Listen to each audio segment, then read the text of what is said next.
那我这边想说，来请玉珍老师来亲自分享一下，我也很想知道他在设计能量疗愈课程的时候的起心动念等等的想法到底是什么。一开始要创办这些课程，其实我那时候就已经想好，就是在我的课程里面，只要学生来，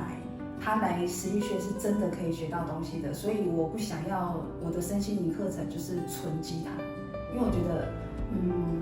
学生花时间来这里，他想要得到的应该不是只有这个，因为他只有单纯的一些鸡汤，大概帮助不了什么。然后所以我一开始的设计就是，当然是需要循序渐进，就是也有初中高阶，然后每一阶的内容都会有不太一样，那打的基础也会不同，但是只要每一阶有确实的上完的话，你每一阶的那种基础是会打得很稳的，对，就是你的基本功是绝对会没有问题。然后在从这些我们的静心静坐这些疗愈里面，除了只是静静的坐着，然后去感受磁场力量，同时也是要加很多一些专业的东西进来的。你必须要了解这有形的世界是什么，然后无形的世界是什么。那这也就是我当时在安排这些课程里面最头痛的问题，因为无形的世界，也许看得到的人